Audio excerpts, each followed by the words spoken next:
Hello and अस्सलाम वालेकुम guys, hope you all are doing great. आप सब अच्छे से होंगे। तो आज जिस टॉपिक को लेके हम एमसीक्यूज लेके आए हैं वो है थ्योरी ऑफ इंडेक्स नंबर्स। बहुत इंपॉर्टेंट टॉपिक है एग्जाम पर्सपेक्टिव से, जिसमें बहुत बार क्वेश्चंस पूछे भी गए हैं।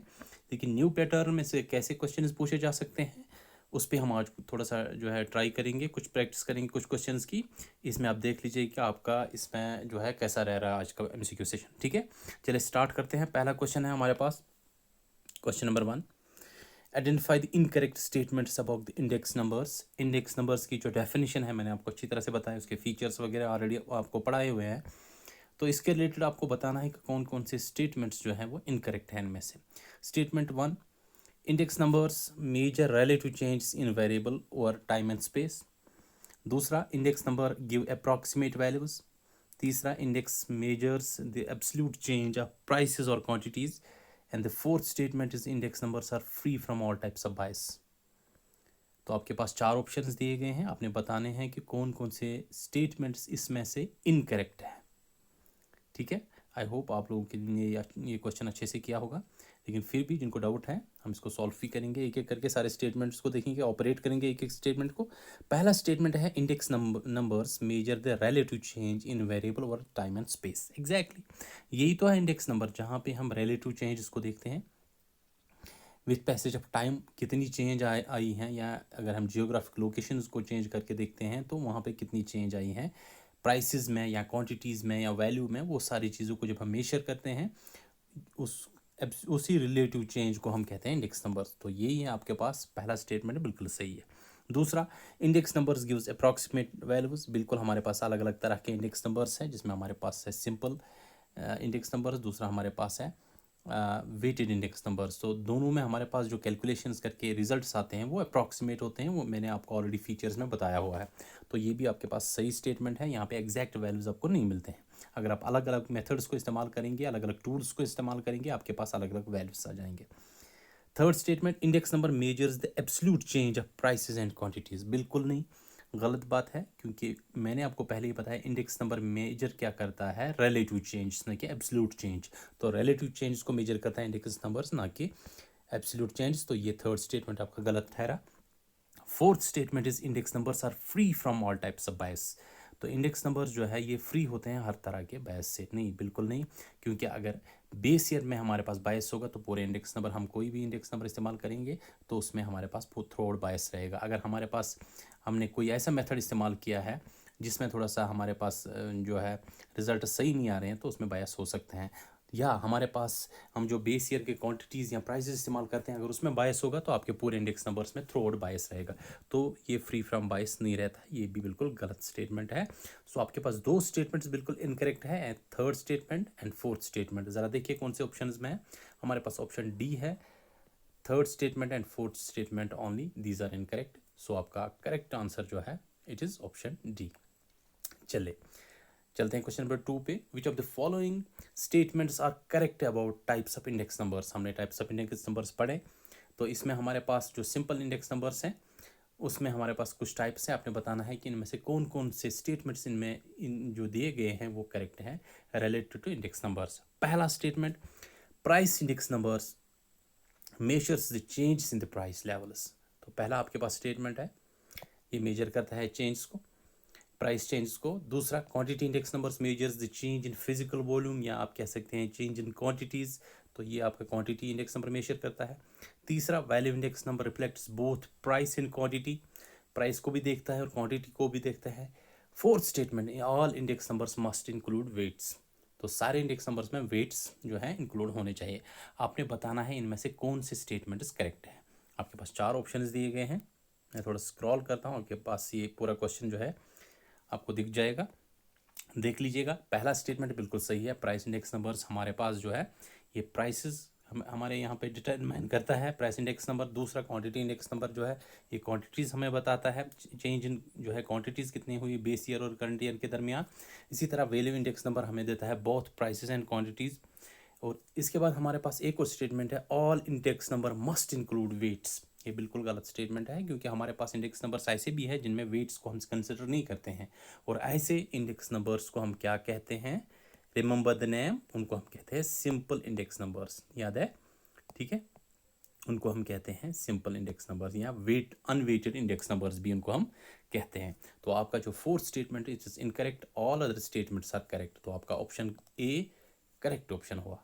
ठीक है बेटा, चलिए let's move to third question.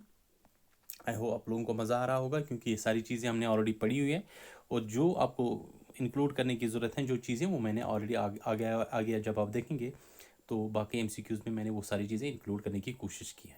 ठीक है, चलिए let's move to the question number third. Match the following, इस तरह के क्वेश्चन पूछे जाते हैं। आपके पास कॉलम फर्स्ट कॉलम सेकंड दिया गया है, आपने कॉलम फर्स्ट को कॉलम सेकंड के साथ मैच करना है। पहले कॉलम है price index, simple index numbers, value index numbers, retail price index. दूसरे कॉलम में हमारे पास दिए गए हैं इनके डेफिनेशंस, आपने हर एक इंडेक्स नंबर को उसके डेफिनेशन के साथ जो है यहाँ पे मैच करना है। पहला प्राइस इंडेक्स नंबर, ठीक है, तो प्राइस इंडेक्स नंबर हम सबसे पहले देखेंगे। प्राइस इंडेक्स नंबर हमारे पास क्या होता है, it is change in prices, major in change in prices. तो आपका फर्स्ट स्टेटमेंट जो है ये किसके साथ, ए के साथ मैच, सॉरी बी के साथ मैच होता है। इसी तरह हमारे पास दूसरा है simple index numbers. Simple index numbers कौन से इंडेक्स नंबर, अभी हमने बात की जो हमारे पास अनवेटेड इंडेक्स नंबर्स होते हैं, जिनमें हमारे पास जो अलग अलग वेट्स कंसिडर नहीं करते हैं, बल्कि सबको एक ही तरजीह दी जाती है।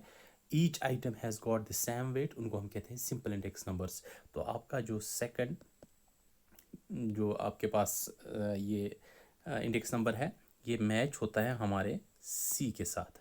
ठीक है, इसके बाद हमारे पास है वैल्यू इंडेक्स नंबर्स, जहाँ पे हमने ऑलरेडी बात की कि ये दोनों चीज़ों को कंसिडर करता है, प्राइस और क्वांटिटीज़ को। तो आपका थर्ड किसके साथ मैच होता है, डी के साथ। ठीक है बेटा, तो रिटेल प्राइस इंडेक्स, जिसको हम कंज्यूमर प्राइस इंडेक्स भी कहते हैं कभी कभार, तो ये हमारे पास किसके साथ मैच होता है, measures the change in purchasing power. तो ये आपके परचेजिंग पावर में कितनी चेंज है उसको मेजर करता है आपका रिटेल प्राइस इंडेक्स। तो आपका फोर्थ जो है इट मैच विथ ए। जरा देख लीजिए कौन सा हमारे पास करेक्ट आंसर है। तो हमारा फर्स्ट जो है बी के साथ मैच होता है, सेकंड हमारा सी के साथ मैच होता है, थर्ड हमारा डी के साथ मैच होता है, और फोर्थ ए के साथ। So option A is the correct answer for this. I hope आप लोगों को ये समझ आया होगा, बिल्कुल ईजी है, इसमें कोई रॉकेट साइंस है नहीं। चलिए चलते हैं क्वेश्चन नंबर 4 पे। क्वेश्चन नंबर 4 है हमारे पास, identify the correct statements regarding the base year selection. Base year selection बहुत इंपॉर्टेंट होता है अगर हम कोई भी इंडेक्स नंबर कैलकुलेट करते हैं, चाहे वो कंज्यूमर प्राइस इंडेक्स हो, चाहे वो होलसेल प्राइस इंडेक्स हो, या वो कोई भी इंडेक्स नंबर हो। उसके लिए इम्पॉर्टेंट रहता है कि हमने कौन से बेस ईयर को सेलेक्ट किया है। कुछ मैंने आपको बेस ईयर के फीचर्स पढ़ाए हैं, उन्हीं बेस ईयर के फीचर्स के रिलेटेड कुछ स्टेटमेंट्स बताए गए हैं, आपने बताना है इनमें से कौन कौन से स्टेटमेंट्स करेक्ट है। Let's move to the first statement. A base year affected by inflation or recession is generally unsuitable for construction of index number.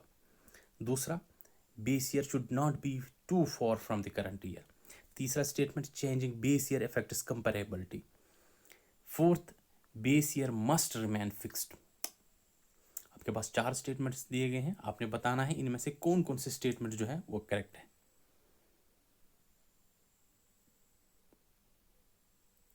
ठीक है, चलिए आई होप आपने सॉल्व किया होगा।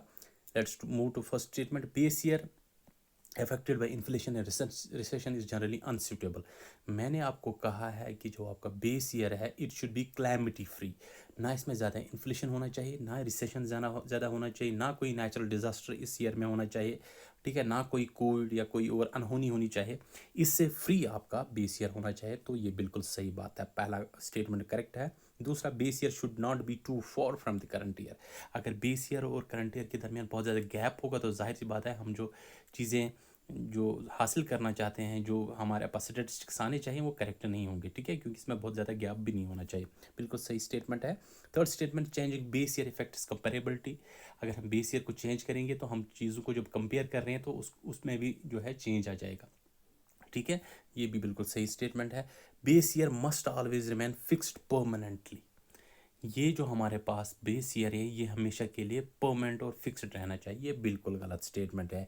क्योंकि हमारे जो बेस ईयर हैं ये ड्यूरेशन टू ड्यूरेशन जो है चेंज होना चाहिए, क्योंकि मैंने अभी आपको बताया, अगर आप ऊपर वाला स्टेटमेंट देखेंगे कि बेस ईयर जो है ये ज़्यादा दूर भी नहीं होना चाहिए, इसलिए हमारे लिए ज़रूरत इस चीज़ की पड़ती है कि हम जब बेस ईयर सेलेक्ट करेंगे तो ये ज़्यादा दूर भी नहीं होना चाहिए, तो ये बिल्कुल फिक्स्ड नहीं रहना चाहिए, बल्कि ड्यूरेशन टू ड्यूरेशन हम इसको चेंज करते रहें। ठीक है, जो ही हमारा नेक्स्ट रिवीजन होता है किसी भी इंडेक्स नंबर का तो हमारा बेस ईयर चेंज होता है। चलिए, तो हमारे पास फोर्थ स्टेटमेंट बिल्कुल गलत है, तो हमारे 3 स्टेटमेंट्स करेक्ट है, first, second and third, which is option B. So option B is the correct answer for this. Let's move to question number 5. Question number 5 says which of the weighted aggregative method is the average of Lespier and Past-Chase method. हमने इन दो index numbers के बारे में पढ़ा है, Laspeyres और past-chase के बारे में। ये हमारे पास वेटेड इंडेक्स नंबर्स है। तो लेस्पियर भी हमने पढ़ा, पास्ट-चेज भी पढ़ा, उसके बाद हमने फिशर्स आइडियल मेथड भी पढ़ा, मार्शल एजवर्थ, डॉर्बिश बाउले, केलीज मेथड, ये सारी चीज़ें हमने ऑलरेडी पढ़ी हैं। तो यहाँ पे हमारा क्वेश्चन ये है कि हमारा एक मेथड है जो एवरेज होता है पास्ट-चेज और लेस्पियर का, वो कौन सा मेथड है? Option A is Fisher's method, option B is Marshall Edgeworth method, option C is Dorbish Bowley's method, option D is Kelly's method. ये आप लोगों को पता है, लेकिन बहुत सारे बच्चे गलत करेंगे, क्योंकि हमारा जो L इंटू पी है, लेस्पियर्स इंटू पास्ट-चेज का ज्योमेट्रिक मीन, वो हमारा आइडियल फिशर्स आइडियल मेथड के बराबर होता है।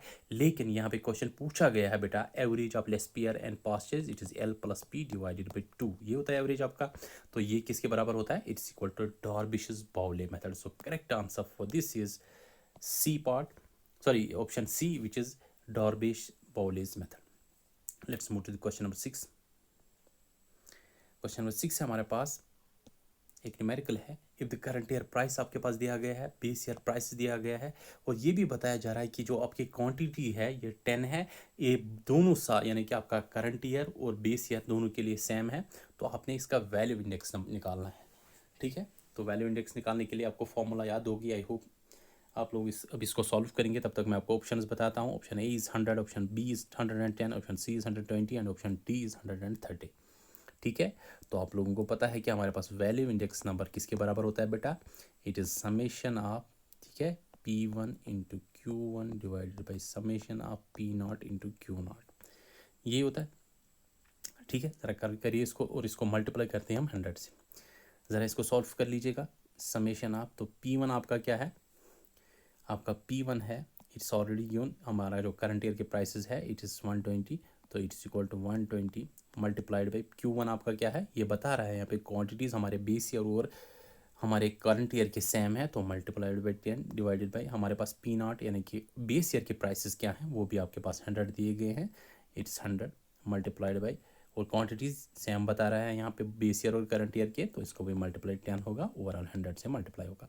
ज़रा देख लीजिएगा इसको, ये 100 गया, ये 10 गया, तो आपके पास 120। बिल्कुल ईजी सा क्वेश्चन है, आप इसको 1 सेकंड में कर सकते हैं। So correct answer is option C, 120। ठीक है बेटा, तो this is the correct answer. Let's move to question number 7। Question number 7 पे आते हैं। हमारे पास क्वेश्चन नंबर 7 है, if the Laspeyres index is 144, Paasche index is 100, then the Fisher's ideal index is approximately. तो आपके पास पास्ट-चेज दिया गया है, जो लेस्पर्स इंडेक्स दिया गया है, दोनों चीज़ें आपको दी गई हैं, आपको फिशर्स इंडेक्स निकालना है। तो आपके पास ऑप्शन दिए गए हैं, option A is 108, option B is 120, option C is 109, option D is 111। ठीक है, तो आप देख लीजिए हमारे पास जो फिशर्स मेथड है उसमें अगर हम उसको कैलकुलेट करना चाहेंगे तो हमारे पास किसके बराबर होता है? It is geometric mean of Laspeyres and Paasche. तो इसको ये हमारे पास under root of L into P होता है, which is equal to L हमारे पास कितना दिया गया है? 144, और हमारे पास पास्ट-चेज 100 दिया गया है, इसका रूट है, तो ज़रा देख लीजिए, इसकी हमारा पास हुआ 12 का स्क्वायर इंटू 10 का स्क्वायर। ठीक है बेटा, तो ये स्क्वायर गया, तो ये हमारे पास हुआ 12 into 10 which is equal to 120। This is the correct answer. So option B is the correct answer for question number 7। ठीक है बेटा, ईजी है। चलिए थोड़ा सा मूव ऑन करते हैं, थोड़ा मैचिंग क्वेश्चंस पे फिर से आते हैं। मैच द फॉलोइंग, हमारे पास कॉलम फर्स्ट कॉलम सेकंड दिए गए हैं। We have got Laspeyres method, Laspeyres index, Paasche, Fisher's and simple index, ये सारी चीज़ें दी गई हैं, और कॉलम बी में हमें इनकी डेफिनेशंस दी गई हैं, ताकि ये सारी चीज़ें आपको फिर से एक बार रिवाइज भी हो जाए। तो लेस्पियर्स इंडेक्स क्या होता है, अगर आप लोगों को याद होगा, और पास्चेज इंडेक्स क्या होता है, फिशर्स इंडेक्स क्या होता है और सिंपल इंडेक्स क्या होता है, ये सारी चीज़ें आप लोगों के सामने हैं। तो यहाँ पे हमारे पास कॉलम सेकंड में दी गई हैं, इनकी डेफिनेशंस आपको इनके साथ मैच करना है। ठीक है बेटा, चलिए हमारे पास मैंने आपको एक ट्रिक भी बताई थी, लेस्पियर जो हमारे पास होता है, लेस्पियर्स इंडेक्स, ये किसको कंसिडर करता है, अगर आप लोगों को याद होगा मैंने आपको बताया है ये क्वांटिटीज़ ऑफ बेस ईयर को कंसिडर करता है। मैंने आपको L for Laspeyres, L for last year, अगर आपको याद होगा जब मैं पढ़ा रहा था तब मैंने इस चीज़ के बारे में आपको बताया था, बार बार ये दोहराया था ताकि इस ट्रिक से आपको ये याद रहे। तो आपका लेस्पियर जो है ये लास्ट ईयर का यानी कि बेस ईयर की क्वांटिटीज़ को कंसिडरेशन में लेता है। तो आपका फर्स्ट जो है ये आपके बी के साथ मैच होता है। दूसरा पास्चेज, तो जाहिर सी बात है इसका अपोजिट होगा, तो it uses the current year quantities. तो आपका जो सेकंड है ये किसके साथ, ए के साथ मैच होता है। इसी तरह फिशर्स इंडेक्स जो है ये होता है geometric mean of Laspeyres and Paasche, जो अभी हमने ऊपर देखा। तो हमारा जो थर्ड है ये किसके साथ मैच होता है बेटा, ये होता है आपका सी के साथ मैच। इसी तरह हमारा सिंपल इंडेक्स नंबर जो है ये इसमें इन्वॉल्व नहीं होते हैं वेट्स, ये अनवेटेड इंडेक्सेस होते हैं सिंपल इंडेक्स नंबर्स। तो ये हमारा किसके साथ मैच होता है, ये हमारा डी के साथ मैच होता है। ज़रा देख लीजिए, हमारा फर्स्ट बी के साथ मैच होता है, ठीक है, तो ये दो ऑप्शंस आते हैं। हमारा सेकंड ए के साथ मैच होता है, तो ये है। इसके बाद थर्ड सी के साथ मैच होता है, फोर्थ डी के साथ मैच होता है। तो सो आपका option A is the correct answer for this.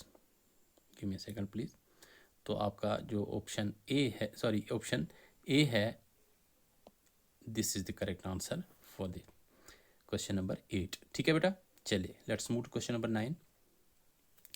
Question number 9 हमारे पास एक न्यूमेरिकल है। बेस ईयर के प्राइसेस आपके पास दिए गए हैं, करंट ईयर के प्राइसेस दिए गए हैं और बेस ईयर की क्वांटिटीज़ भी मेंशन की गई है। आपको लेस्पियर प्राइस इंडेक्स कैलकुलेट करना है बेटा। आपके पास ऑप्शंस दिए गए हैं 120, 125, 130, 135। ठीक है, तो जब आपको लेस्पियर, अभी मैंने आपको बताया लेस्पियर प्राइस इंडेक्स के लिए आपको क्या कंसिडर करना चाहिए, यहाँ पे आपको कंसिडर करना चाहिए कि last year L for Laspeyres, L for last year, यानी कि बेस ईयर के आपको क्वांटिटीज़ यहाँ पे कंसिडर करनी चाहिए। ज़रा हम इसमें जो है प्राइस इंडेक्स कैलकुलेट करेंगे लेस्पियर्स में, तो ये किसके बराबर होता है, समेशन ऑफ P1, ठीक है, into Q0 divided by summation of P0 into Q0, इसी के बराबर होता है आपका लेस्पियर मल्टीप्लाइड बाई 100। ज़रा कर लीजिए इसको सॉल्व एक बार। तो आपके पास P0 दिया गया है, P1 दिया गया है, तो P1 आपके पास 25 है। मल्टीप्लाई कर लीजिए इसको Q0 से, Q0 आपके पास 10 दिया गया है, डिवाइडेड बाई बेस ईयर के प्राइसेस P0, तो ये आपके पास 20 दिया गया है, और क्वांटिटीज़ जो है base year it's 10 multiplied by 100। ठीक है बेटा, तो ये 10 गया, ये 10 गया, 21 25, ठीक है। तो 5 into 25 is equal to 125। This is the correct answer for this. So option B is the correct answer for question number 9। ठीक है, बिल्कुल सिंपल मैथमेटिक्स है, ऐसे क्वेश्चंस अगर पूछे गए हैं तो आपको बिल्कुल डरना नहीं है, इनको सॉल्व करना है। अब एक इंपॉर्टेंट क्वेश्चन है जहाँ पे मैं कुछ चीज़ें आपको बताना चाह रहा, तो मैंने सोचा ये बेस्ट तरीका है इन चीज़ों को आपके सामने रखने का।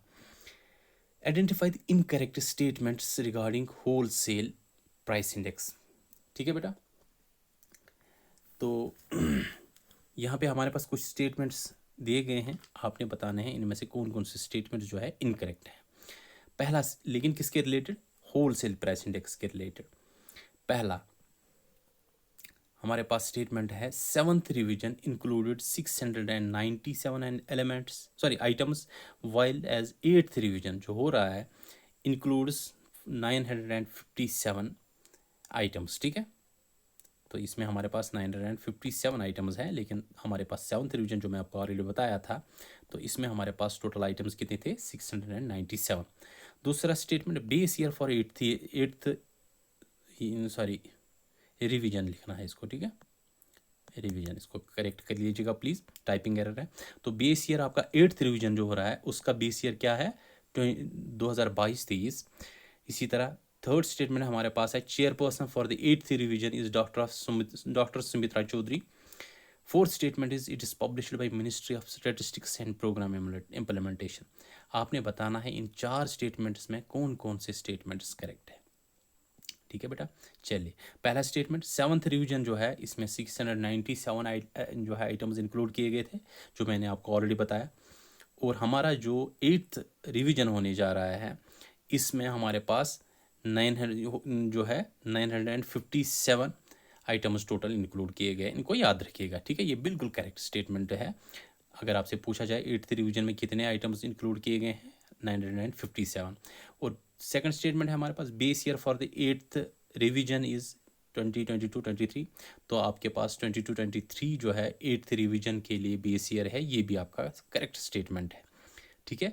तीसरा, chairperson for 8th revision is doctor Sumitra Chaudhary. अगर आपको याद होगा, अगर आप लोगों ने अपने नोट्स को अच्छी तरह से रिवाइज किया होगा, तो डॉक्टर सुमित्रा चौधरी जी जो थी ये 7th रिवीजन की चेयरपर्सन थी। लेकिन 8th रिवीजन के लिए जो चेयरपर्सन होंगे वो है प्रोफेसर रमेश, याद रखिएगा, इसको अपने नोट्स में इंक्लूड कीजिएगा, रमेश चंद, ठीक है। प्रोफेसर रमेश चंद, अपने नीति आयोग का नाम सुना होगा, ठीक है।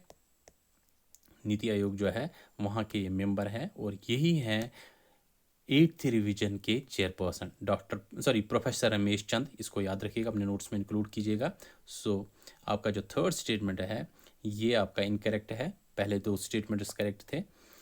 फोर्थ स्टेटमेंट है इट्स पब्लिश्ड बाय मोस्पाई, यानी जिसको हम ministry of statistics and programme implementation कहते हैं, ये भी बिल्कुल गलत है, क्योंकि होलसेल प्राइस इंडेक्स जो है ये ministry of commerce and industries publish करती है, ना कि मोस्पाई। तो आपका थर्ड और फोर्थ स्टेटमेंट जो है ये आपका करेक्ट है, इनकरेक्ट है। तो ये आपका ऑप्शन डी करेक्ट होता है यहाँ पे, ठीक है बेटा। तो कुछ चीज़ें आपको यहाँ पे पता चला, उनको अपने नोट्स में ऐड कीजिएगा 8th रिवीजन के बारे में। चलिए let's move to 11th question. Which of the following statements about CPI consumer price index are correct. Consumer price index के बारे में कुछ चीज़ें बताई गई हैं, आपने बताना है इनमें से कौन कौन सी चीज़ें कंज्यूमर प्राइस इंडेक्स के बारे में सही है। पहला, it is also called as price of living index, इसको प्राइस ऑफ लिविंग इंडेक्स भी कहते हैं। दूसरा स्टेटमेंट आपके पास, it's published by ministry of commerce and industries. तीसरा सीपीआई, ठीक है, अर्बन, ठीक है, जो हमारे पास नॉन मैनुअल एम्प्लॉयज़ होते हैं, अर्बन नॉन मैनुअल एम्प्लॉयज़, उनके लिए एक अलग सीपीआई बनता था।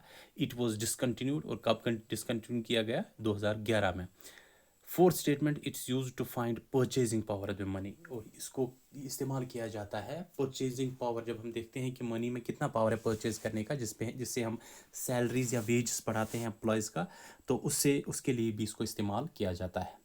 तो ये देख लीजिए, आपके पास 4 स्टेटमेंट्स है, आपने बताना है कि कौन कौन से स्टेटमेंट्स इन चारों स्टेटमेंट्स में करेक्ट है, ठीक है बेटा। आई होप आपने क्वेश्चन इसी तरह से समझा होगा। Let's move to all the statements one by one, ठीक है। चलिए, पहला statement, it's also called the price of living index, इसको मैंने आपको बताया भी है। इसको price of living index CPI यानी कंज्यूमर प्राइस इंडेक्स को प्राइस ऑफ लिविंग इंडेक्स भी कहते हैं, इसको रिटेल प्राइस इंडेक्स भी कहते हैं, इसको कॉस्ट ऑफ लिविंग इंडेक्स भी कहते हैं। ये सारी चीज़ों से भी इसको जो है पुकारा जाता है। ये पहला स्टेटमेंट आपका बिल्कुल सही है। दूसरा, it's published by ministry of commerce and industries, इसको पब्लिश करता है ministry of commerce and industries, ये बिल्कुल गलत है। बल्कि इसको पब्लिश कौन करता है, इसको मोस्पाई जो है ministry of statistics and programme implementation, जो अभी हमने देखा होलसेल प्राइस इंडेक्स में, उसको जो है वही ऑर्गेनाइजेशन जो है वही मिनिस्ट्री इसको पब्लिश करता है, ना कि ministry of commerce and industries. ये बिल्कुल गलत स्टेटमेंट है। तीसरा, सीपीआई यूएनएमई यानी कि consumer price index urban non manual employees जो है, ये भी हमारे पास एक इंडेक्स जो है हुआ करता था पब्लिश, लेकिन 2011 में ये डिसकंटिन्यू हो गया, ठीक है। तो ये भी आपका जो है सही स्टेटमेंट है। Fourth statement, it's use to find purchasing power, ये भी आपका सही स्टेटमेंट है, ठीक है। तो क्योंकि हमारा जो सीपीआई होता है, परचेजिंग पावर होता है, ये परचेजिंग पावर होता है 1/CPI, ठीक है।